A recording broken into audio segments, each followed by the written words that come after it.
picture we are about to see, we must remember that the explosive power of atomic bombs used in this test was in the kiloton range. The explosive power of today's hydrogen bomb is measured in terms of megatons. What does that mean to us? It's a matter of practical application. It takes 1,000 kilotons to equal 1 megaton. And by applying the scaling laws, the proportionate comparative effects of a larger bomb can be determined. The A bomb exploded here was rated at approximately 30 kilotons. For comparison, let's use a 20 megaton H bomb. The 20 megaton bomb, therefore, would be 667 times as strong as a 30 kiloton bomb. The relationship between distance for any given pressure and the size of nuclear weapons follows the cube root scaling law.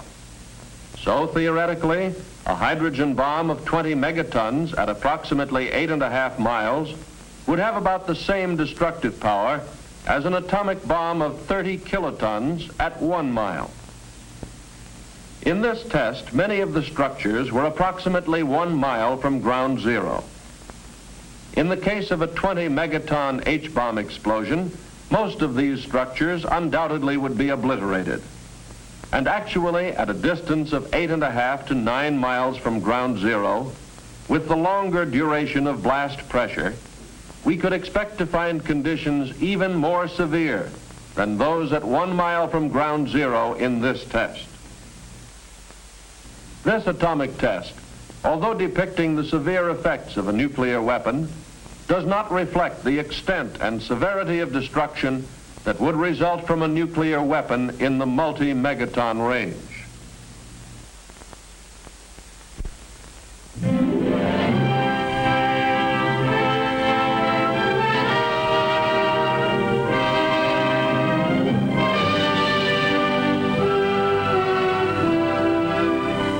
Here at the Atomic Energy Commission's Nevada test site, I covered the story of Operation Q, a program to test the effects of an atomic blast upon the things we use in our everyday lives.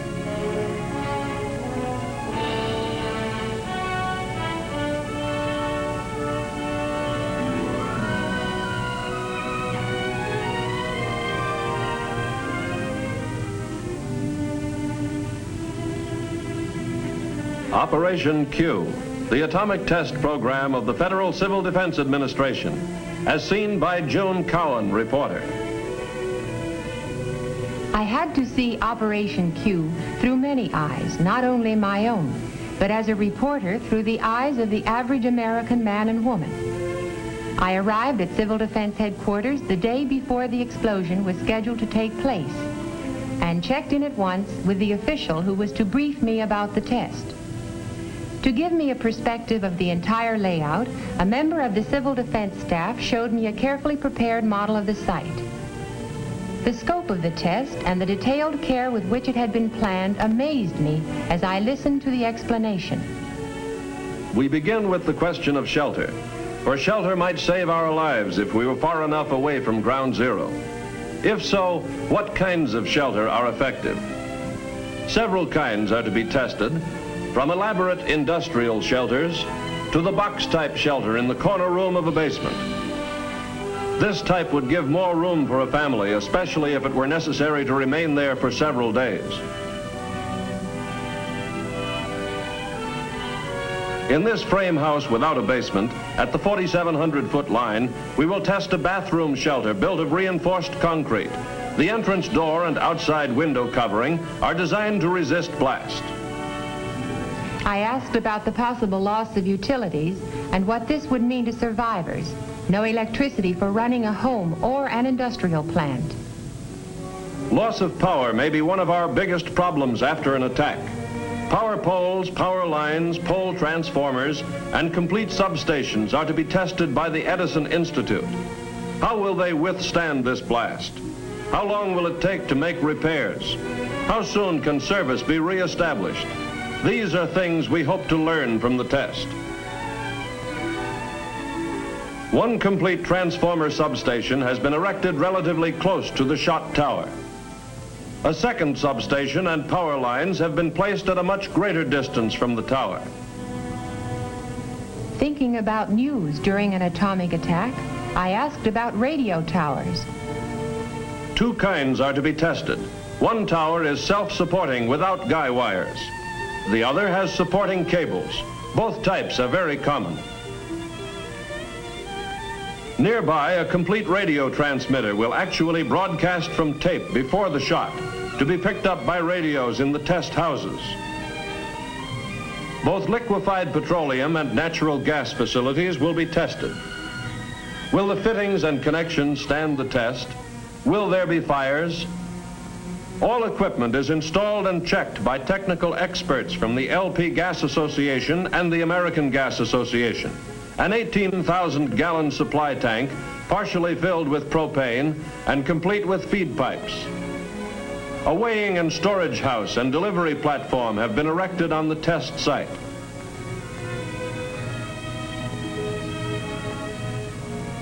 I was anxious to learn all I could about the various types of houses to be tested. 5 types are prepared for exposure to the blast and heat of this atomic explosion. First, a single-story frame rambler without basement built on a concrete slab. Second, a 2-story masonry with basement constructed of brick backed with 4-inch cinder blocks. Third, a house of 8-inch concrete blocks reinforced with steel. The 4th type is a single-story rambler made of precast lightweight concrete. Walls and roof panels were joined by welding steel lugs.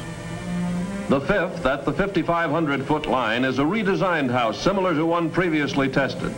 This new design provides additional strength at a cost increase of approximately 10%.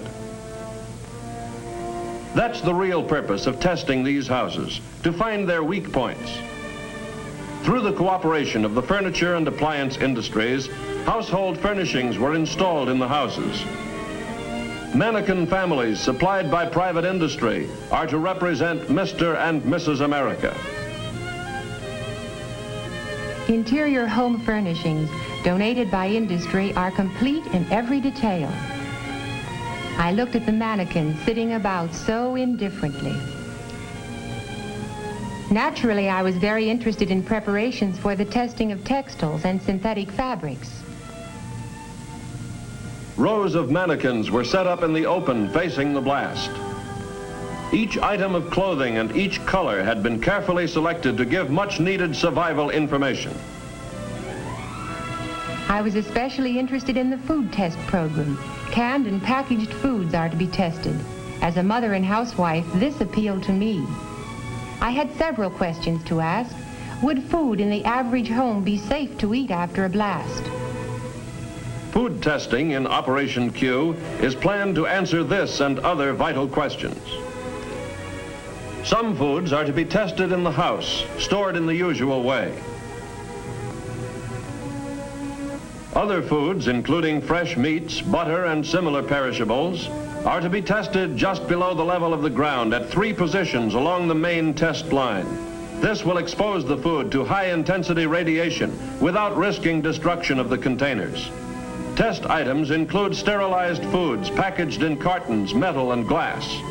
All will be exposed according to plan to give us the most survival information. The night of the actual explosion, or rather early in the morning, came at last. On Media Hill, television equipment was ready to bring the test into homes from coast to coast. Reporters, commentators, military and civil defense observers all had a purpose: to study the results of this explosion. At a position a mile forward from Media Hill, the Civil Defense Field Exercise Group had assembled with their equipment.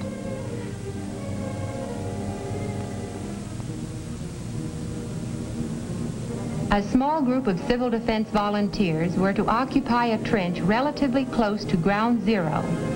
On Media Hill, where I remained, there was hot coffee, last-minute briefings, and more waiting.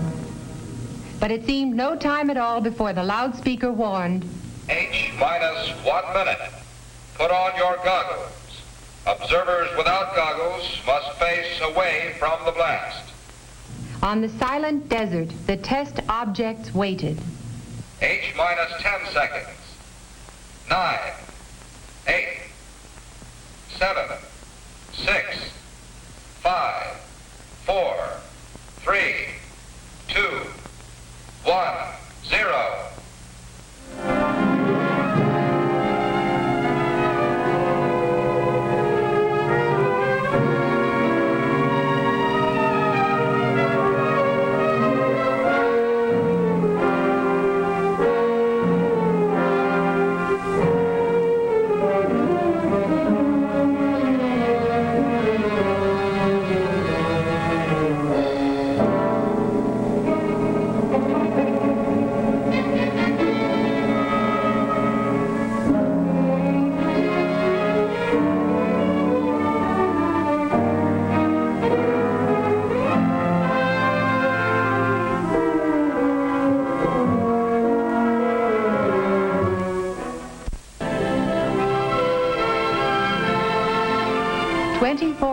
Elapsed before we were permitted to view at first hand the results of the explosion. Let's see how the blast affected the houses. This is what remained of the masonry house that was not reinforced.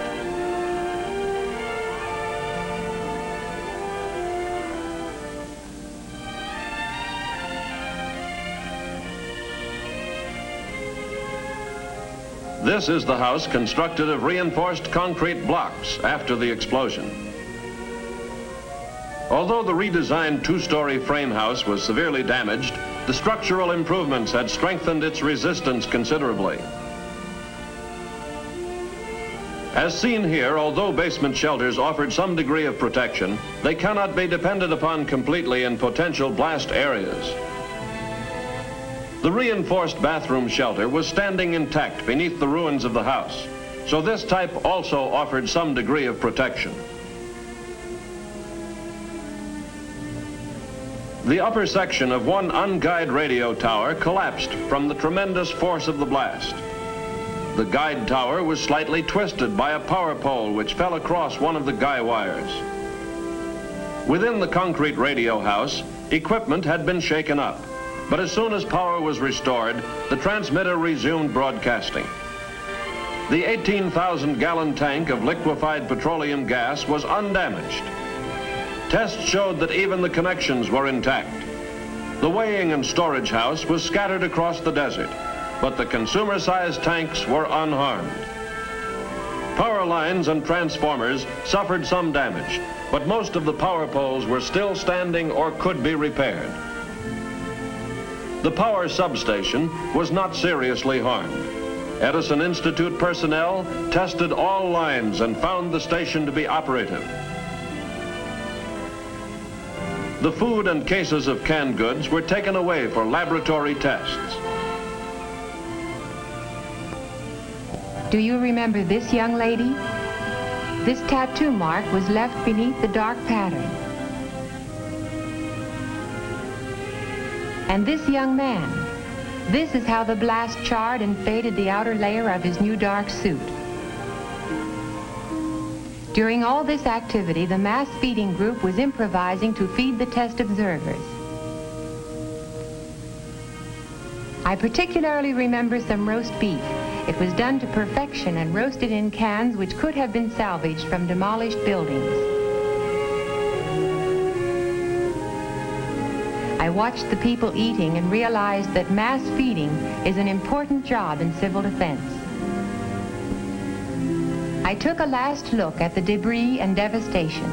This time it was only a test, a well-planned test, not a real attack. It was a test of the things we use in everyday life. Many lessons were learned from this test that affect civil defense planning. And it must be borne in mind that multi-megaton weapons would result in much greater damage over a larger area. All these factors must be considered as we plan for the survival of our homes, our families, and our nation in the nuclear age.